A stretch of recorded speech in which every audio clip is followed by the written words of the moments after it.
इस मान सम्मान की लड़ाई में आपको कौन कौन से ऐसे बड़े संगठन हैं, चाहे वो सनातन के हों या राजपूत समाज के हों, जो आपको समर्थन कर रहे हैं?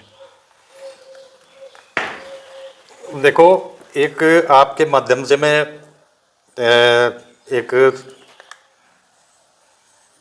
प्रार्थना भी, निवेदन भी करना चाहूँगा कि जितने भी हमारे क्षत्रिय समाज के संगठन हैं, जितने भी हैं, चाहे कोई वो अलग अलग नाम से हैं, सब हैं, मगर काम सबका एक है। काम सबका एक है और इसमें सारे कंधे से कंधा मिला के साथ खड़े हैं बिल्कुल। और मैं निवेदन सर्व समाज से ये करना चाहूँगा कि हमारे इस विरोध प्रदर्शन में वो भी हमारे साथ अग्रणी भूमिका निभाए और सब 12 तारीख को आगरा कूच करने का काम करें, ताकि एक दुनिया में मैसेज जाए कि अब ये समाज जो है किसी भी सूरत में अपमान सहन नहीं करेगा। मैं एक बात और कहना चाहता हूँ 2 पंक्तियों के माध्यम से कि कुछ लोग समंदर को खंगालने में लगे हैं। क्षत्रिय समाज का इतिहास एक समंदर है, उसमें तो जितनी भी गहराई में जाओगे तो मोती निकलते जाएंगे। कुछ लोग समंदर को खंगालने में लगे हैं, हमारी झूठी कमियां निकालने में लगे हैं। अरे जिनकी अपनी लंगोटियां तक फटी हुई हैं, वो हमारी पगड़ियां उछालने में लगे हुए हैं। एक ऐसा समाज जिसने सौर समाज की रक्षा की। हम गांव में रहते हैं, आप भी जो है, तो गांव में आज भी एक प्रथा है कि क्षत्रिय सबको सुरक्षा भी देने का काम करते हैं और प्यार से रहते हैं सबके साथ। और जितने भी हमारे जो हिंदू भाई हैं, वो हमसे एक उपेक्षा रखते हैं आज भी कि हाँ भाई, ये जो है क्षत्रिय हैं और इनके उसमें हमें कोई दिक्कत नहीं आएगी।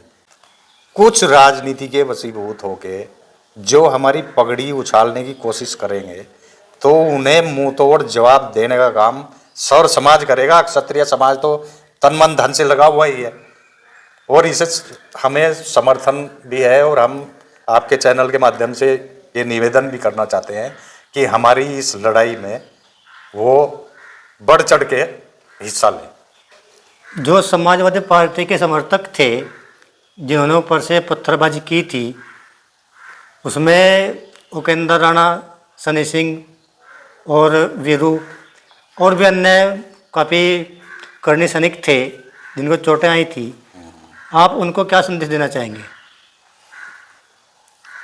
मैं उन्हें एक ही संदेश देना चाहता हूं कि षड्यंत्र का शिकार ना हो और बहुत ही होशियार हो गए। जैसे वो पहले घटना होगी, चलो वो एक मतलब तैयार नहीं थे और ऐसा आभास भी नहीं था कि भाई ऐसा हो जाएगा, पथराव हो जाएगा या फिर ऐसा, उन्हें आभास भी नहीं था कि भाई ऐसा होगा।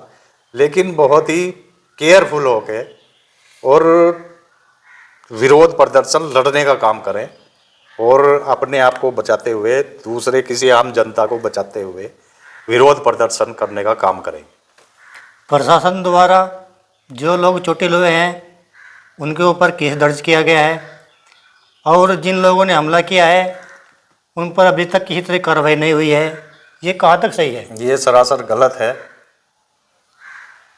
हम मांग करते हैं कि उन पे तुरंत मुकदमे वापस लिए जाएं और जो दोषी हैं जिन्होंने उन पर पथराव किया, घात लगा के हमला किया, अरे ये अकेले मतलब सामने से तो लड़ नहीं सकते हैं।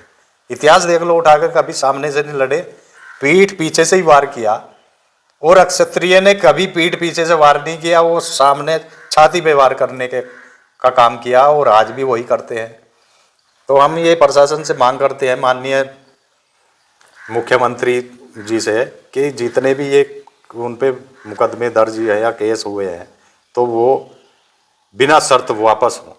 स्वर्ण समाज के काफ़ी लोगों द्वारा यह कहा जा रहा है कि स्वर्ण समाज दिन प्रतिदिन आर्थिक रूप से पिछड़ता जा रहा है, नौकरियों में पिछड़ता जा रहा है, उसकी दशा खराब होती जा रही है।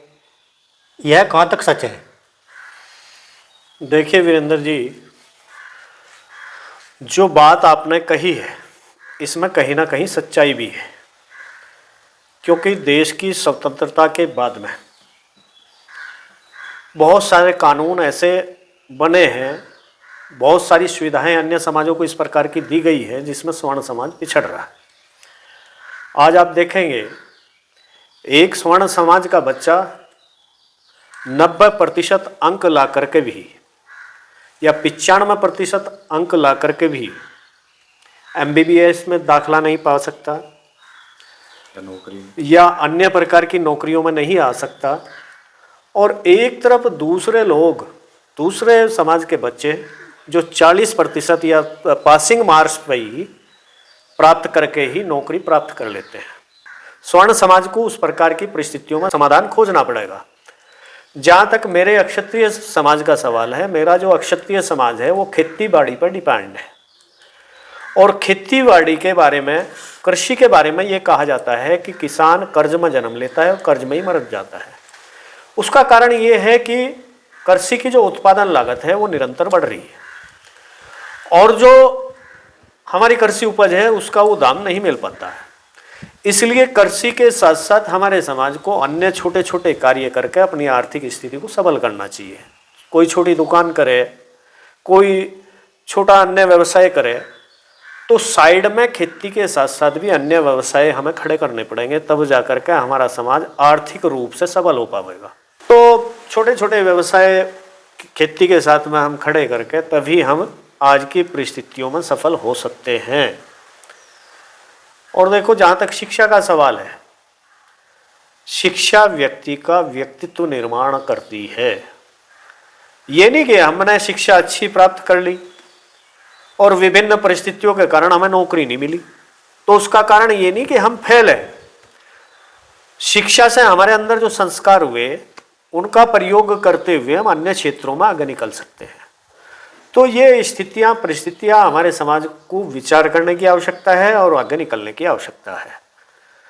और जहाँ तक आज समाज पर विभिन्न प्रकार के आरोप लगाने की बात है, हर समाज में हर प्रकार के लोग होते हैं। गलत व्यक्तियों के द्वारा जो आरोप लगाए जाते हैं उन्हें तो मुझे यही कहना है कि वो पत्ते नहीं डाल से टूट के बिखर जाए, हम आंधियों से कह दो कि औकात में रहे।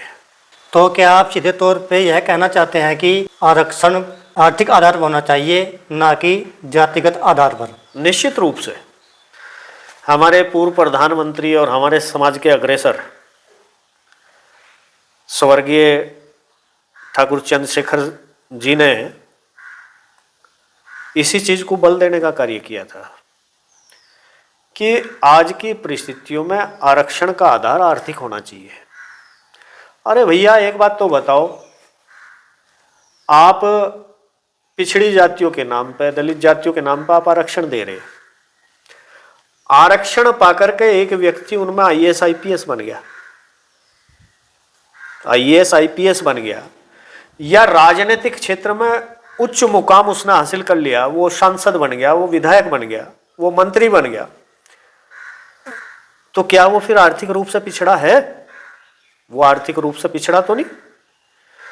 तो आरक्षण भी अनुक्रम के आधार पर होना चाहिए, जिसे एक बार आरक्षण प्राप्त करके जो व्यक्ति आरक्षण का लाभ लेकर के उसने अपनी स्थिति को मजबूत कर लिया, वो आरक्षण उसे अगली पीढ़ियों को न मिलके फिर आगे जो गरीब है उस समाज के अंदर भी उसे मिलना चाहिए। और यही आज माननीय सुप्रीम कोर्ट ने कहा था। माननीय सुप्रीम कोर्ट की भी टिप्पणी इसी प्रकार की आई थी। तो ये है, आरक्षण को लेकर पुनर्विचार करने की आवश्यकता है। एक स्वर्ण जाति का एक बच्चा जो होनहार है, काबिल है, पढ़ने लिखने में होशियार है, और वो आरक्षण के कारण पीछे हटे, कहीं ना कहीं प्रतिभा का हनन तो ये है ही है। तो ये है कि आरक्षण जिन जातियों को मिल रहा है उनमें भी उन लोगों को आरक्षण मिले जो गरीब है। जो आरक्षण प्राप्त करके अमीर हो गए उनका आरक्षण बंद होना चाहिए। मेरा तो यही कहना, मैं आरक्षण के विरोध में नहीं हूं, मैं ये नहीं हूं, लेकिन ये है कि आरक्षण का जो है सही प्रयोग हो, जिसे आवश्यकता है उस आरक्षण मिले। यदि आरक्षण का आधार आर्थिक हो तो वो ज्यादा अच्छा है। लास्ट में एक सवाल और, आप स्वर्ण समाज के युवाओं को क्या संदेश देना चाहेंगे? मेरा तो संदेश यही है कि पहले तो अपना फिजिकल फिट होना चाहिए हमारे नौजवान। उसके लिए जो भी हो सकता है वो करें, क्योंकि एक स्वस्थ शरीर में ही एक स्वस्थ दिमाग वास करता है। दूसरी बात है संगठित रहें, संगठित रहें, बहुत ही मेहनत से शिक्षा ग्रहण करें। और ये जो नशाखोरी होगी, ये जो दूसरी किस्म के वे हो गए, इनसे दूरी बनाए रखें। अपने महापुरुषों के अपने जो है वो संस्कार जिंदा रखें अपने अंदर, क्योंकि राजपूताना संस्कार भी एक उदाहरण है। कोई भी ऐसा गलत काम नहीं हमें करना चाहिए जो हमारे बाप दादाओं के नाम पे धब्बा लगे, और हमारे स्वर्णिम इतिहास है उसे इतिहास को पढ़ें। सबको ये मैं तो ये आपके चैनल से के माध्यम से अपील करना चाहूँगा कि हमारा जो एक स्वर्णिम इतिहास है उस इतिहास को हमारे हर नौजवान को पढ़ना चाहिए, और उससे पता लगेगा कि भाई हमारे जो हैं पूर्वज क्या चीज़ थे, और हमें भी ऐसा ही बनना चाहिए।